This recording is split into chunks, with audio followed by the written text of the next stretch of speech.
membuka pengetahuan kita tentang hal-hal tersebut, sehingga kita tahu mana dan paham mana yang masuk rukun sholat, mana termasuk wajib sholat, dan mana termasuk sunnah sholat, baik kita sunnah yang berupa ucapan ataupun sunnah yang berupa perbuatan. Dan mulai pertemuan kali ini kita akan masuk pada pembahasan yang baru dan masih berkaitan dengan sholat, yaitu sujud sahwi. Itu sujud sahwi. Dan ini termasuk pembahasan yang penting berkaitan dengan sholat, karena mungkin kita pribadi ataupun kita melihat ada sebagian kaum muslimin ataupun juga kita sendiri ketika kita melakukan beberapa hal tertentu, entah menambah rakaat, entah mengurangi rakaat, entah menambah perbuatan dalam sholat kita ataupun mengurangi suatu perbuatan dalam sholat kita, terkadang ada kebingungan, ada kebingungan dari sebagian kaum muslimin. Apakah harus melakukan sujud sahwi atau tidak melakukan sujud sahwi? Kapan sujud sahwi menjadi wajib dan kapan sujud sahwi menjadi sunnah, dan kapan tidak perlu melakukan sujud sahwi? Maka ini pembahasan yang termasuk penting. Apalagi sholat adalah ibadah yang pertama kali dirisap oleh Allah Subhanahu wa Ta'ala. Apabila bagus sholatnya, maka baguslah sisa seluruh amalan yang lainnya. Dan apabila jelek sholatnya, maka jelek pula sisa amalan yang lainnya. Maka bagian dari melengkapi tentang sholat kita dengan cara yang baik dan benar adalah mengetahui kalam para ulama, mengetahui penjelasan para ulama dalam hal yang berkaitan dengan sujud sahwi. Wa sujud sahwi, Syekh Muhammad At-Tamimi mengatakan, adapun yang berkaitan dengan sujud sahwi, faqala Ahmad, maka Imam Ahmad berkata. Dari Imam Ahmad itu termasuk imam dari imam madhab, dan di saat yang bersamaan beliau termasuk imam dari imam ahli hadis. Dan beliau mengumpulkan, kata para ulama, ya semua hadis sahih dalam kitab musnadnya. Imam Ahmad memiliki kumpulan hadis yang dihimpun dalam sebuah kitab yang termasuk kitab musnad. Jadi kitab hadis itu ternyata berbagai macam. Ada yang bernama kitab al-jami, jenis kitab hadis, kitab jami. Ada yang jenisnya kitab sunan, ada yang jenisnya kitab musnad. Kalau contoh kitab hadis yang jenisnya jami itu apa? Contoh misalkan kitab Sahih Bukhari.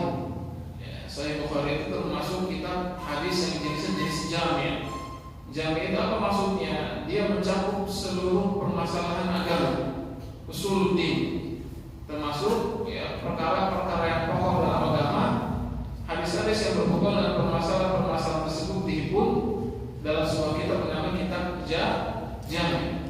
Oleh karena itulah ketika kita membaca misalkan kitab Sahih Bukhari, yang mana Sahih Al-Bukhari termasuk kitab jami, maka kita akan temukan berbagai macam perkara, bab-bab yang dimuat oleh Imam Al-Bukhari dalam kitab sahihnya, dalam kitab sahihnya. Kemudian ada juga yang namanya kitab jenis kitab sunan, jenis kitab sunan. Contoh misalkan kitab Sunan Abi Dawud, atau Sunan Ibnu Majah, atau Sunan At-Tirmidzi. Apa itu kitab sunan? Kitab sunan adalah kitab hadis yang dihimpun berdasarkan bab-bab fikih. Oleh karena itu ketika misalkan kita membaca kitab Sunan Abi Dawud dan misalnya, kita akan menemukan bab tentang sholat, bab tentang toharah, bab tentang haji, bab tentang zakat dan seterusnya. Karena kitab sunan memang hanya berkaitan dengan fikih saja, hanya berkaitan dengan kitab bab-bab fikih saja. Nah, ada juga yang namanya kitab musnad. Di antara kitab musnad yang dihimpun oleh Imam Ahmad rahimahullah taala. Nah, bedanya dengan kitab Jami dan kitab Sunan, kitab Musnad ini disusun berdasarkan para perawinya dari kalangan sahabat. Jadi misalkan dalam kitab Musnad kita akan menemukan kumpulan hadis yang diriwayatkan oleh Abu Bakar, kumpulan hadis yang diriwayatkan oleh misalkan Umar, kumpulan hadis yang diriwayatkan oleh Utsman dan seterusnya. Jadi kitab Musnad ini membahas atau menghimpun hadis-hadis Rasul berdasarkan para perawi dari kalangan para sahabat radhiyallahu taala anhu. Ini yang dimaksud dengan kitab Musnad. Dan di antara kitab Musnad yang paling agung, ya, bahkan kata para ulama pada asalnya kitab Musnad ini hanya menghimpun hadis-hadis saja. Itu adalah kitab Musnad Imam Ahmad. Musnad Imam Ahmad. Syekh Muhammad bin Shalih Al-Utsaimin menyebutkan bahwa kitab Musnad Ahmad ini hadis-hadis yang dihimpun oleh beliau hanya hadis-hadis yang sahih saja, tidak ada hadis yang dhaif. Cuma kemudian ternyata salah satu anak beliau, saya lupa namanya siapa, karena beberapa anak beliau itu termasuk ulama. Ada yang namanya Abdullah, ya ada yang namanya Saleh. Jadi Imam Ahmad memiliki beberapa anak, mereka juga termasuk ulama. Salah satu anaknya memasukkan hadis-hadis dari jalur bapaknya sampai kepada sahabat tadi, beberapa sahabat Rasulullah SAW tadi, tetapi memasukkan beberapa hadis dhaif di dalamnya. Ditambah lagi dengan salah satu murid dari beliau, saya juga lupa namanya. Ternyata mereka atau dia juga memasukkan beberapa hadis dhaif ke dalam kitab Musnad Imam Ahmad. Tetapi pada asalnya kitab Musnad Imam Ahmad, ya, yang dihimpun oleh Imam Ahmad sendiri, ini semuanya berisi hadis yang sahih, semua berisi hadis yang sahih. Oleh karena itu kita akan melihat semisal siapa, semisal Imam Al-Hafidz Ibnu Hajar dalam kitabnya, kitab apa Pak? Imam Al-Hafidz Ibnu Hajar mengarang beberapa kitab. Coba Pak sebutin salah satu kitabnya, namanya apa? Bulughul Maram. Bulughul Maram ini saya sudah sering dengar. Betul tidak? Isinya apa sih? Isi adalah kumpulan hadis yang dihimpun berdasarkan bab-bab tentang fikih, yang berdasarkan bab-bab tentang fikih. Tetapi dia bukan kitab Musnad. Kenapa? Karena beliau hanya menukil dari kitab-kitab hadis yang sudah ada, entah dari Sahih Bukhari, entah dari Sahih Muslim, entah dari Sunan Abi Dawud dan seterusnya. Termasuk dalam kitab Musnad Imam Ahmad, beliau ambil beberapa hadis yang berkaitan dengan bab-bab fikih, tetapi bukan kitab Musnad, karena kitab Musnad harus langsung, ya, bukan hasil nukilan. Adapun kitab Bulughul Maram adalah hasil nukilan Al-Imam Al-Hafidz Ibnu Hajar, ya, beberapa hadis Rasul berkaitan dengan bab-bab fikih. Nah, kalau kita lihat dalam kitab Bulughul Maram, kita akan temukan ternyata Al-Imam Al-Hafidz Ibnu Hajar banyak menghimpun hadis dari Imam Ahmad. Bahkan beliau sandingkan Sahih Bukhari, Sahih Muslim dengan hadis riwayat Imam Ahmad. Ini menunjukkan ketinggian hadis-hadis yang dikumpulkan oleh Imam Ahmad dalam kitab Musnad. Tapi apa kata Imam Ahmad? Yuhfadu an Nabi sallallahu alaihi wasallam khamsatu asya. Telah terjaga dari Nabi Muhammad sallallahu alaihi wasallam hadis-hadis yang kurang lebih 5 jumlahnya berkaitan dengan sujud sahwi. Sallama min isnataini fasajad. Nabi sallallahu alaihi wasallam pernah salat seharusnya 4 rakaat, tetapi baru 2 rakaat kemudian beliau salam. Nabi pernah sallallahu alaihi wasallam suatu ketika salat, entah salat zuhur entah salat asar, perawinya tidak salah lagi. Ya, ketika Nabi sallallahu alaihi wasallam selesai salat 2 rakaat langsung salam. Maka ditanya oleh Dzuliyadain, "Aku salatus salat am tansa?" Atas saya Rasulullah, aku salatus salat ya Rasulullah, engkau lupa ya dengan jumlah rakaat tadi, atau memang salat zuhur atau asar ini diringkas menjadi hanya 2 rakaat saja. Maka kata Rasulullah SAW, "La ansa walau tuqsar." Saya tidak lupa dan salat tersebut tidak diqasar. Bala, tetapi kata Dzulqa'dah, bahkan engkau meringkas salat tersebut. Kemudian kata Rasulullah SAW, "Afikum Abu Bakar wa Umar." Apakah di antara kalian ada Abu Bakar dan Umar? Maka ternyata di antara mereka ada Abu Bakar dan Umar. Ditanyalah Rasulullah SAW, "As-sadaqah? As-sadaqah Dzulqa'dah?" Apakah Dzulqa'dah mengucapkan hal yang benar? Maksudnya apakah Rasul sholatnya cuma 2 rakaat saja, padahal seharusnya 4? Maka kata Abu Bakar Umar, iya. Maka kemudian Rasulullah SAW menyempurnakan sholatnya dan kemudian melakukan sujud sahwi. Maka ini yang pertama, Rasul pernah sholat yang seharusnya 4 rakaat, ternyata cuma 2 rakaat saja, kemudian Rasul sujud sahwi. Wasallama min salasin fasajad. Dan Rasul juga pernah sholat ya cuma 3 rakaat saja, kemudian salam. Ini yang kedua. Wa fi ziyadati, dan pernah ada riwayat-riwayat yang menambahkan sesuatu dalam sholatnya, maka juga sujud sahwi. Tentu yang dimaksud dengan menambahkan istilah menambahkan sesuatu yang dia bagian dari sholat, menambahkan sesuatu yang dia bagian dari sholat. Karena nanti saya akan menyebutkan bagaimana kalau kita menambahkan sesuatu yang bukan bagian dari sholat. Contohnya apa? Menambahkan sesuatu yang bukan bagian dari sholat. Contohnya misalkan, dulu pernah kita sampaikan hadis Aisyah radhiyallahu taala anha, ketika Aisyah mau pulang masuk ke dalam rumah, ternyata pintu terkunci. Maka Rasulullah SAW yang ketika itu sedang sholat, beliau berjalan untuk membuka pintu. Setelah pintu tersebut beliau buka, beliau melanjutkan sholatnya tanpa mengulang lagi dari awal. Nah, yang menambah seperti ini menambah bagian dari sholat atau menambah bagian luar dari sholat? Menambah perbuatan. Yang perbuatan tersebut bagian dari sholat atau bukan bagian dari sholat? Yang bukan bagian dari sholat. Nah, yang seperti ini kalau kita lakukan, kita sujud sahwi tidak apa? Sujud sahwi tidak apa? Nanti akan saya sebutkan, Pak. Sebutkan. Ada yang bilang tidak, mungkin ada yang ragu-ragu, mungkin ada yang bilang iya. Nanti kita akan tahu, Pak. Kalau seperti ini apa hukumnya? Termasuk sama misalkan ketika beliau sallallahu alaihi wasallam ya menggendong cucunya Usama atau Umamah. Menggendong Usama atau Umamah, saya lupa namanya. Menggendong ini apakah bagian dari sholat? Bukan.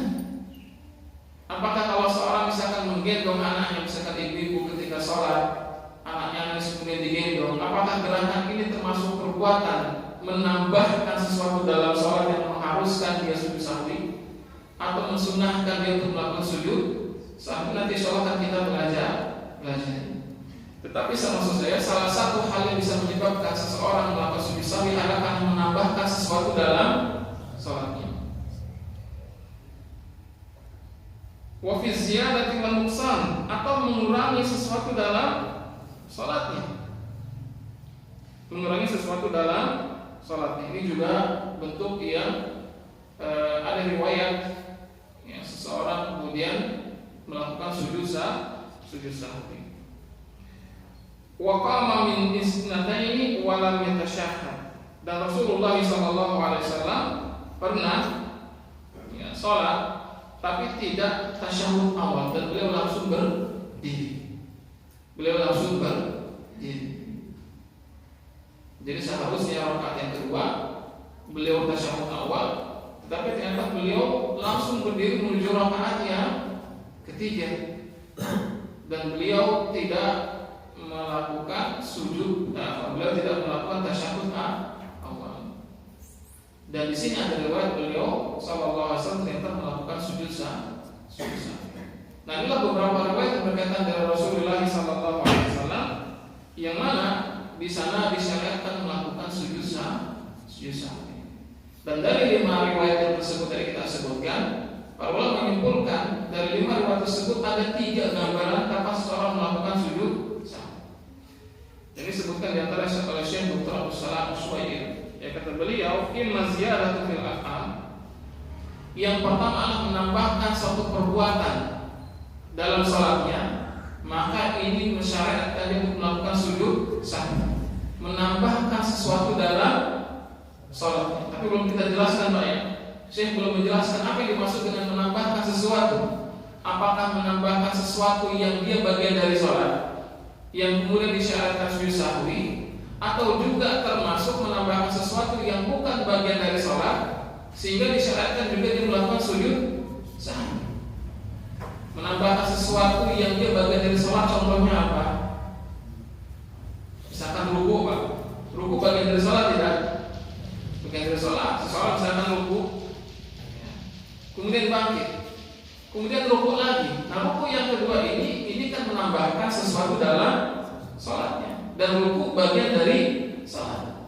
Apakah yang seperti ini disyaratkan untuk sujud sahwi? Saya nanti akan menjelaskan. Atau ini maksud dengan menambahkan sesuatu? Artinya tadi misalkan ketika misalkan seorang ibu menggendong anaknya, perbuatan menggendong ini bukan bagian dari sholat. Nah, ketika seorang ibu menggendong anaknya, atau ketika seorang membukakan pintu untuk orang masuk ke dalam rumah, dia lagi sholat, dia jalan, dia buka pintu, dia melanjutkan sholatnya tanpa dari awal lagi, apakah itu juga termasuk bagian dari menambahkan sholat yang disyariatkan untuk melakukan sujud sahwi? Nanti insya Allah kita awal min, atau dengan mengurangi sesuatu dari sholat, mengurangi sesuatu dari sholat. Tadi gambarannya apa? Yang ketika Rasul harusnya tasyahud awal, ternyata Rasul tidak melakukan. Ternyata Rasul tidak melakukannya. Ini bagian apa? Ini bagian dari mengurangi sesuatu dalam sholat. Atau gambaran yang ketiga, yang ini juga disyariatkan untuk melakukan sujud sahwi, au nuqsan rak'atin fa aksar, atau mengurangi rakaat, atau mengurangi rakaat. Ini juga yang termasuk, ya, yang termasuk menyebabkan seseorang melakukan sujud sahwi. Mungkin kita pernah sholat, ya, seharusnya 4 rakaat, ternyata sholatnya cuma 3. Disyariatkan tidak Pak sujud sahwi? Disyariatkan. Kenapa? Karena rakaatnya kurang. Waqala al-Khattabi al-mu'tamadu alaihi inda ahli ilmi hadhihi al-ahadits al-khamsah. Yang mu'tamad, yang menjadi patokan dan panduan dasar bahwasanya inilah yang 5 tadi. Hadis yang 5 tadi ini menjadi dalil akan disyariatkan yang melakukan sujud sahwi. Jika seseorang sujud sahwi itu syariat kapan? Kalau dia menambahkan sesuatu dalam sholatnya, mengurangi sesuatu dalam sholatnya, atau kurang rakaatnya, maka disyaratkan seseorang melakukan sujud sahwi. Yakni hadis Sayyid bin Mas'ud wa Abi Hurairah radhiyallahu taala anhuma, yaitu dua hadis dari Ibnu Mas'ud dan juga hadis dari Abi Sa'id Al-Khudri radhiyallahu taala an, yang mana Rasulullah bersabda, "Idza syaqqa ahadukum fi sholati falam yadri kam shalat salasan am arba'an falyatrah asy-syaqq wal yabni allati." Ya, kalau salah seorang di antara kalian salat dalam keadaan tidak tahu apa dia telah salat 3 rakaat atau telah salat 4 rakaat, maka bangunlah di atas keyakinan. Buang keraguan, bangun di atas keyakinan. Kalau kita tidak tahu, Pak, tadi sholat saya, ini sholat saya sudah rakaat yang keempat, apa masih rakaat yang ketiga? Berarti termasuk jenis apa ya? Ragu. Itu salah satu yang disampaikan bahwasanya keraguan ini termasuk yang menyebabkan seseorang melakukan sujud sahwi. Keraguan inilah yang menyebabkan seseorang melakukan sujud sahwi. Kalau kita ragu-ragu 3 atau 4, berarti yang yakinnya berapa, Pak? 3. misalkan sholat zuhur, sholat sendirian misalkan, kemudian di rakaat satu rakaat kita yang ragu ini rakaat yang ketiga sekarang atau rakaat yang keempat, maka yang yakinnya berapa? 3, yang ragu-ragunya 4. Pokoknya yang yakin itu yang lebih kecil, Pak. Karena angka lebih kecil itu lebih yakin, Pak, yakin. Sedangkan angka lebih besar ragu-ragu. Betul tidak, Pak? Betul tidak? Kalau misalkan saya bilang saya punya 2 gelas atau saya punya 3 gelas, yang pasti ada berapa gelas, Pak? 2. Adapun kelebihan yang 1 sehingga menjadi 3, itulah keraguan namanya. Itulah keraguan. Maka ketika kita sedang sholat ragu di rakaat ketiga atau rakaat keempat, maka kita sedang berada pada rakaat yang ketiga. Tapi ini catatan untuk siapa? Untuk kita yang kadang-kadang mungkin pernah tertimpa keraguan. Adapun orang yang selalu dalam keadaan was-was, nah ini mesti hati-hati, karena bedakan yang hadis tadi. Pernah misalkan suatu saat ditimpa keraguan dengan orang-orang yang selalu ragu, yang selalu was-was. Karena orang yang selalu was-was ini penyakit. Orang yang selalu berkeadaan was-was itu penyakit. Pernah saya sampaikan di sini, Pak, ya. Ada seorang laki-laki itu subhanallah ajib sekali, Pak. Tampilan rapi, bersih. Saya yakin dia termasuk orang yang berkecukupan. Karena pakaiannya bagus, rapi, bersih. Ya bukan seperti kita lah pakaian biasa-biasa saja. Kulit juga gosong kadang-kadang, Pak, ya, kebakar. Ini putih, parahnya. Catatlah, orang kayak kelihatan. Sholat entah zuhur, asal saya lupa. Tapi seperti zuhur. Sholat kalau ada tempat dulu, sholat di sela-sela masjid. Kemudian belum selesai sholat, dibatalkan sholatnya. Masuk lagi ke dalam tempat wudhu lagi, selesai wudhu, dia sholat lagi. Sholat lagi dari awal, belum selesai sholatnya, balik wudhu lagi. Terus seperti sampai setengah jam saya lihat gitu. Sampai setengah jam saya lihat belum selesai. Setengah jam Pak, bolak-balik seperti itu. Bahkan kadang-kadang baru selesai wudhu keluar, balik lagi untuk mengulang lagi wudhunya. Nah, orang-orang seperti ini tertimpa penyakit was-was. Dan was-was itu datang dari syaitan. Penyakit was-was itu datang dari syaitan. Nah, kalau orang seperti ini, was-wasnya harus dilawan. Was-wasnya harus dilawan. Sehingga ketika dia ragu bahwasanya tadi wudhu saya sah apa tidak sah, maka jawabannya sah apa tidak sah. Kalau kita ikut kaidah hadis ini, Pak, harusnya tidak sah, harusnya. Kenapa? Karena antara belum wudhu sama sudah wudhu, mana yang sudah yakin, Pak? Belum wudhu, ya, itu yang yakinnya. Tetapi bagi orang, khusus bagi orang yang tertimpa penyakit was-was, maka keyakinan bagi dia harus sudah menyatakan dirinya sudah benar wudhunya. Kenapa? Untuk menangkal penyakit was-was dalam dirinya. Dan pintu syaitan, Pak, untuk menyesatkan orang-orang yang menjalankan agama.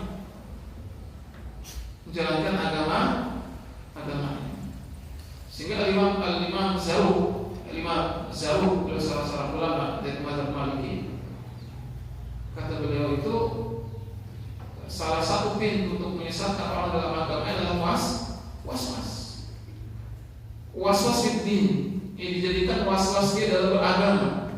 Was-was dalam wudhunya, ini wudhu saya sudah benar atau belum, sudah sempurna apa tidak sempurna.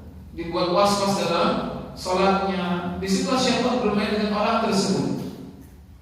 Disitulah syaitan bermain dengan orang tersebut. Maka orang yang was-was, punya penyakit was-was, dia mengobati dirinya dengan cara apa? Dengan yakin terhadap dirinya sendiri. Itu disebut oleh para ulama. Ya, orang was-was itu tidak akan bisa lepas dari penyakit was-wasnya kalau dia pede dengan apa yang dia lakukan. Karena ini penyakit di jiwa, Pak, penyakit kejiwaan. Itu bukan penyakit kejiwaan jadi orang gila, mohon maaf, majnun, tetapi ini penyakit yang memang timbul dari jiwanya, yang selalu ragu-ragu dan syaitan masuk dari pintu tersebut, dan tidak ada yang bisa mengobati dirinya tentu selain Allah kecuali dirinya sendiri. Jadi orang was-was itu tidak butuh obat, dia cuma butuh meyakinkan dirinya sendiri bahwasanya sholatnya sudah benar, bahwasanya sholat wudunya sudah benar, bahwasanya ibadahnya sudah dikerjakan dengan cara yang benar. Ini cara untuk menangkis atau menangkal penyakit was-was. Fa'ala kulli hal, ini salah satu atau tiga hadis. Dua dari riwayat Ibnu Mas'ud, ya, kemudian salah satu riwayat Abu Sa'id, idza syakka ahadukum fi salati, kalau salah seorang di antara kalian ragu-ragu dalam salat, falam yadri kam salasan am arba'an, dia ragu-ragu salat 3 atau 4 rakaat, falyaqrah syak wal yabni ala ma istayqana, maka buanglah keraguan-raguan dan bangunlah di atas keyakinan. Berarti kalau ragu-ragu 3 atau 4, yakinnya ada di 3. Ada pendalilan yang lainnya, yaitu wa Abi Hurairah, hadis Abu Hurairah, yaitu yang berbunyi, idza saha ahadukum fi salatihi falyasjud sajdataini qabla an tusalli. Itu sabda Rasulullah, apabila salah seorang di antara kalian lalai dalam salatnya, maka hendaklah dia sujud 2 kali sebelum dia mengucapkan salam. Sebelum dia mengucapkan salam. Maka ini juga di antara dalil disyariatkan seseorang melakukan sujud sahwi. Dan dalam hadis ini pula kita tahu ternyata salah satu momen saat atau tempat kita melakukan sujud sahwi adalah ketika sebelum salam. Salam. Kok ada riwayat setelah salam? Berarti nanti sebagian para ulama menempuh cara, ya, ada beberapa keadaan kita melakukan sujud sahwi setelah salam. Jadi insya Allah kita akan belajar dan mengetahui kapan kita sujud sahwi sebelum salam dan kapan kita sujud sahwi setelah salam. Dan masing-masing ini punya kondisi yang berbeda. Berbeda-beda. Wa Ibnu Buhainah, dan juga hadis dari riwayat Ibnu Buhainah. Maka kelima hadis ini menjadi dalil dari syariatkan ada yang namanya sujud sahwi. Wa sujud sahwi yushra'u li ziyadati wan naqsi wa syakkin fi fardin wa nafli illa an yaksur fayasiru kawaswasin fayakrahuhu. Dan sujud sahwi ini disyariatkan beberapa hal yang sudah kita sebutkan, entah dia menambahkan sesuatu dalam sholatnya atau mengurangi sesuatu dalam sholatnya, termasuk mengurangi rakaat, entah mengurangi perbuatan, entah mengurangi rakaat. Dan ini ingat Pak ya, mau diingat, mengurangi perbuatan berbeda dengan mengurangi rakaat.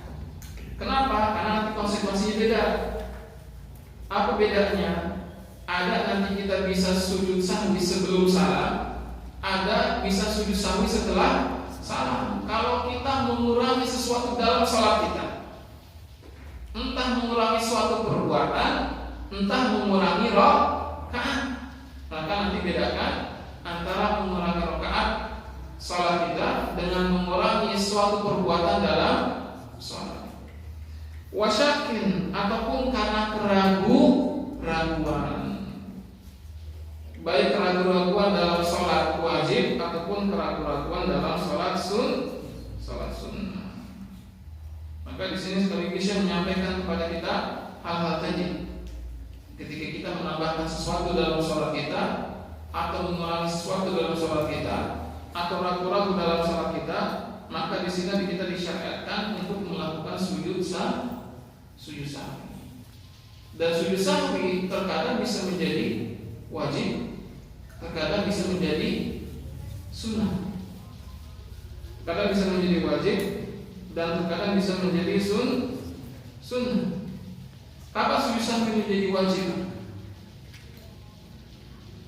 Kapan sujud sahwi menjadi wajib? Kalau kita meninggalkan suatu perbuatan yang termasuk kewajiban dalam sholat. Kalau kita meninggalkan suatu perbuatan yang termasuk kewajiban dalam sholat kita, dan dengan meninggalkan kewajiban tersebut maka batallah sholat kita, itulah yang mewajibkan kita sujud sahwi. Berarti termasuk kewajiban dalam sholat itu apa?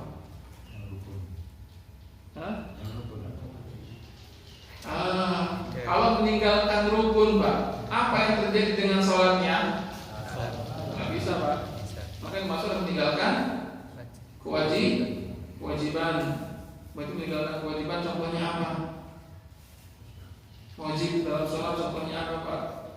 Yang wajib sholat apa sih? Tasyahud awal. Kemudian jangan lupa doa tasyahud awal dan duduk tasyahud awal. Jadi cuma duduk saja tanpa baca doa tasyahud, meskipun di tasyahud awal, ini namanya meninggalkan kewajiban.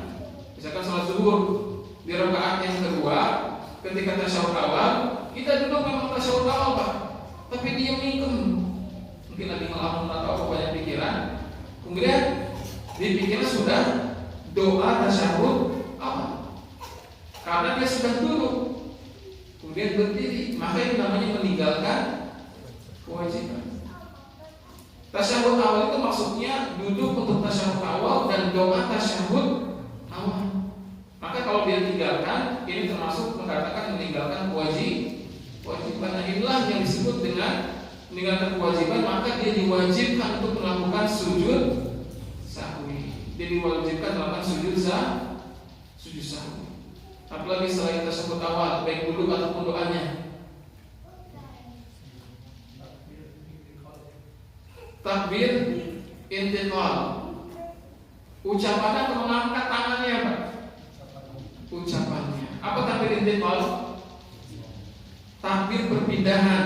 Dikata intaqala yang takbir intiqal, perpindahan. Perpindahan dari apa?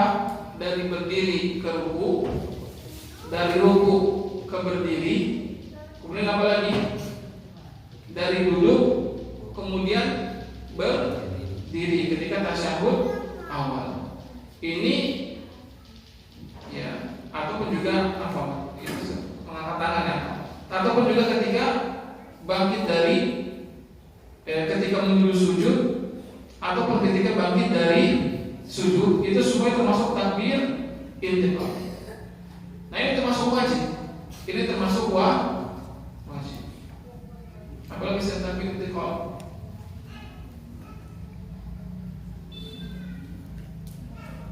Baik, Pak. Kita kan sudah belajar ya rukun. Sudah belajar apalagi? Kita coba ulang kalau dari awal, Pak. Kalau kita sholat dari awal, kita mulai dengan apa? Takbiratul ihram, itu mengucapkan Allahu Akbar. Apa hukum Allahu Akbar? Ucapan Allahu Akbar di awal sholat rukun. Mengangkat tangan ketika Allahu Akbar takbiratul ihram, apa hukumnya? Apa hukumnya, Pak? Sunnah. Mengangkat tangan di Allahu Akbar ketika mengucapkan Allahu Akbar, di antara ketika takbiratul ihram mengangkat tangan, itu hukumnya sunnah. Sehingga misalkan Allahu Akbar ya, tanpa diangkat tangannya, boleh tidak? Boleh saja. Kenapa? Karena mengangkat tangan ketika takbiratul ihram itu hukumnya sunnah. Ini sebelum angkat tangan apa dilakukan? Diletakkan tangan di sini, Pak. Betul tidak? Apa hukum meletakkan tangannya? Sunnah atau wajib, Pak? Ini sebagainya. Sunnah atau wajib? Sunnah. Kalau meletakkan seperti ini, Pak, apa hukumnya? Tangannya yang telapak tangan kanan menggenggam penggalan telapak tangan kirinya. Apa hukum menggenggam ini, Pak? Sunnah. Hukumnya sunnah. Kemudian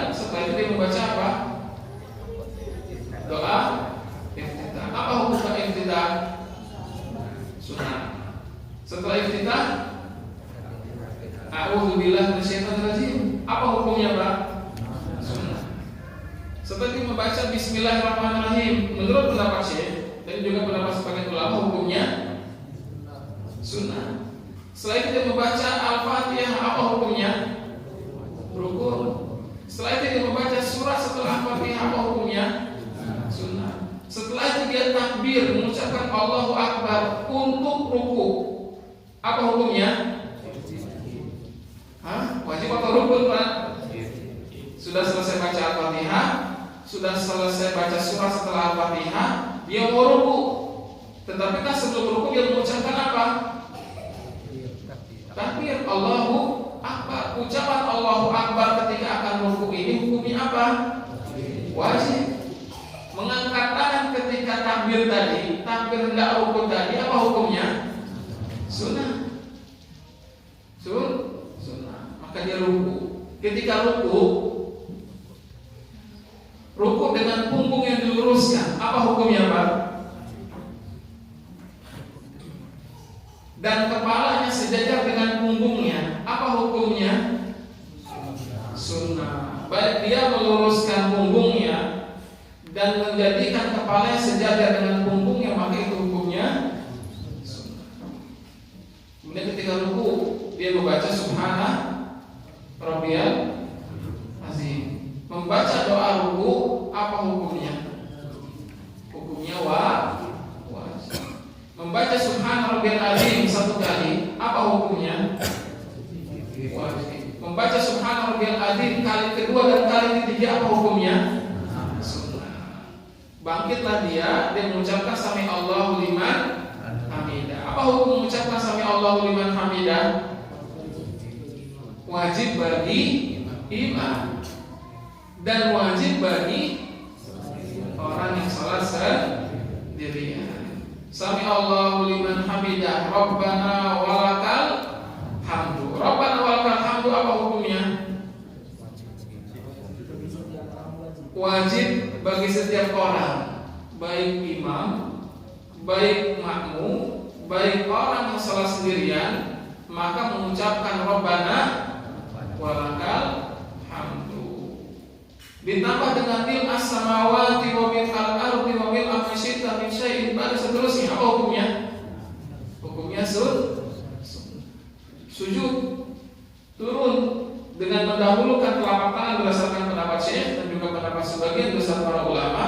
Mendahulukan telapak tangannya, mendahulukan lututnya, baru kemudian telapak tangannya, apa hukumnya?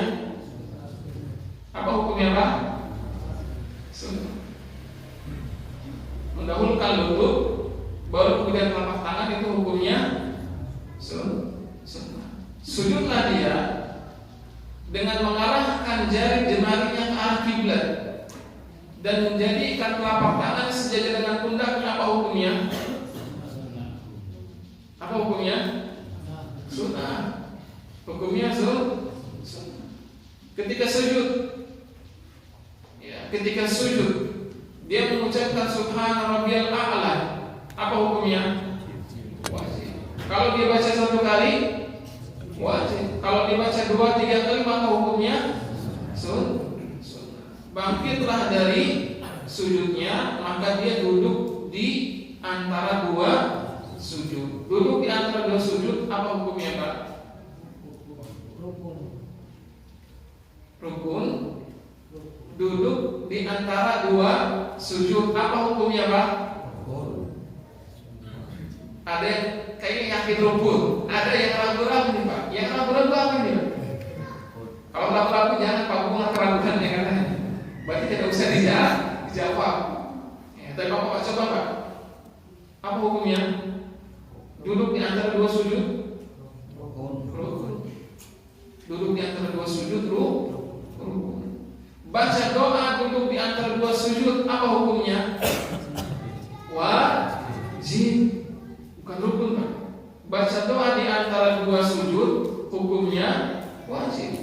Duduknya rukun, tapi baca doa di antara dua sujud tadi, duduk di antara dua sujud tadi, hukumnya wajib.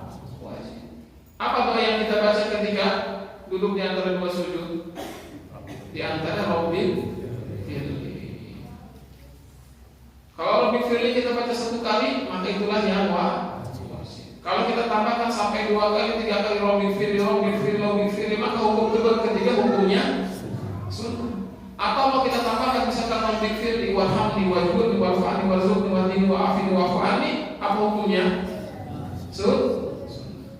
Hukumnya selesai, duduk di antara sujud, kemudian sujud kembali, sama hukumnya. Katakanlah misalkan dia di rakaat yang kedua, maka dia tasyahud.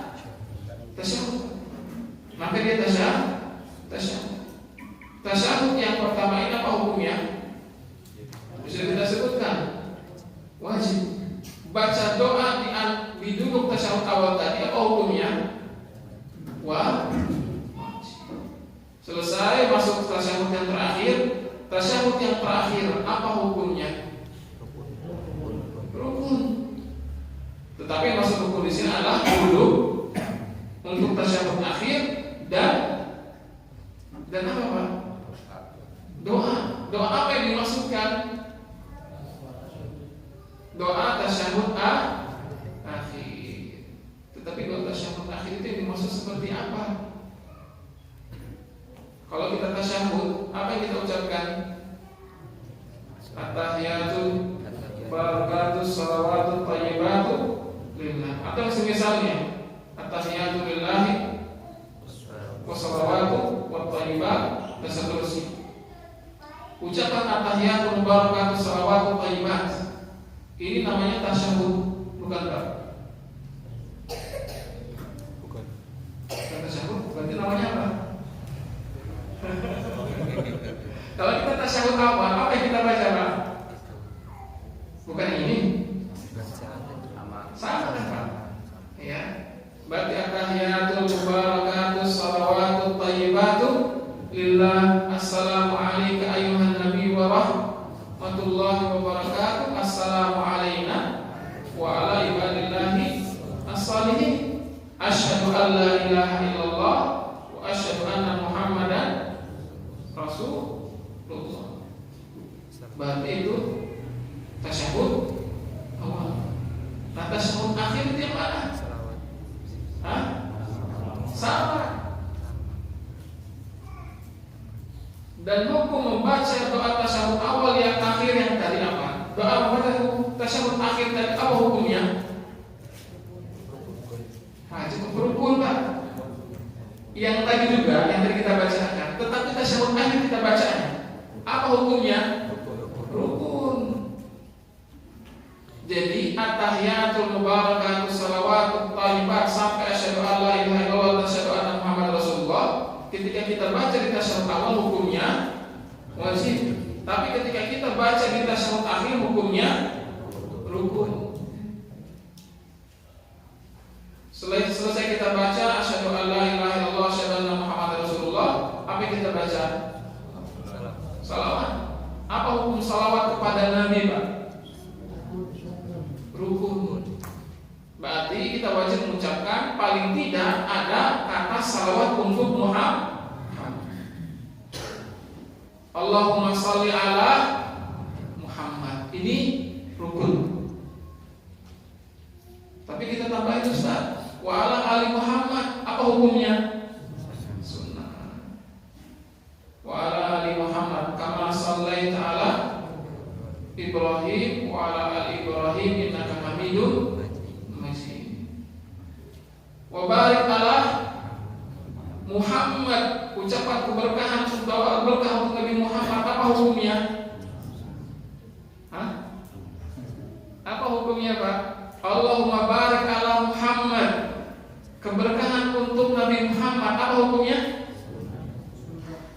Ada yang bilang rukun, ada yang bilang sunnah. Berarti mana Pak? Sunnah. Kan wajib tadi kok yang rukun cuma apa?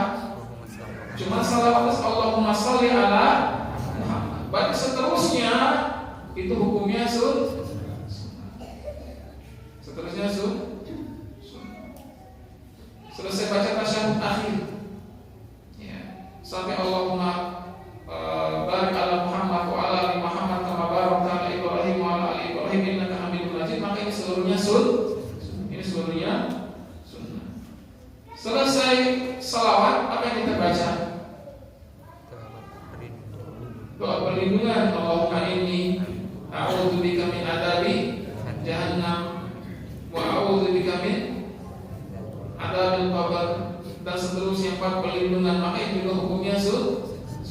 Baru kemudian kita salam. Berapa kali kita salam, Pak? 2 kali.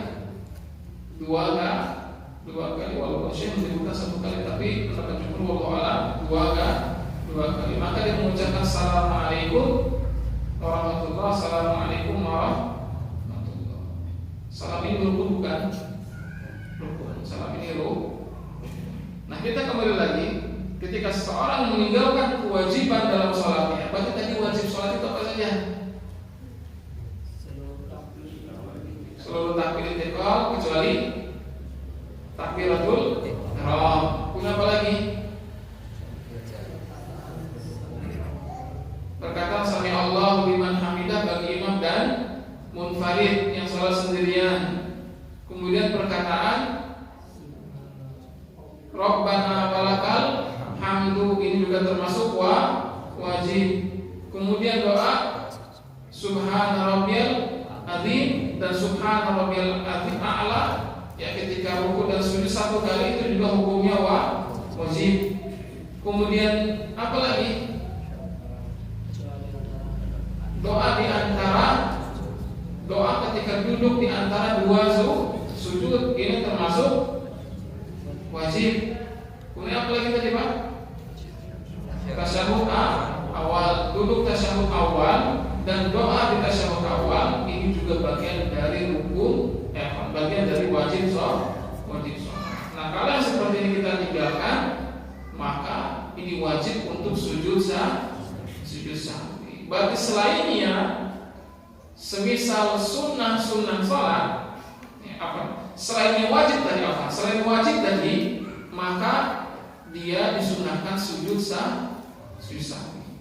Berarti kita akan mengetahui ketika seorang menambahkan sesuatu atau mengurangi sesuatu dalam sholatnya, atau ragu-ragu dalam sholatnya, maka disunahkan sujud sahwi.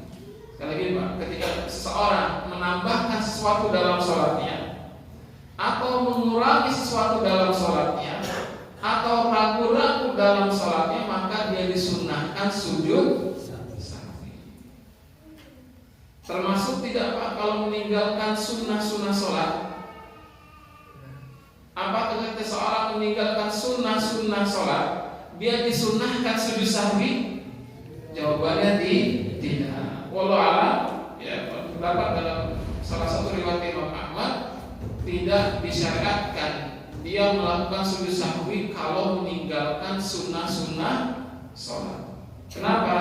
Karena tidak ada riwayat dari Rasulullah SAW Nabi melakukan sujud sahwi karena meninggalkan sunnah sholat. Berarti sunnah sholat itu apa saja? Banyak.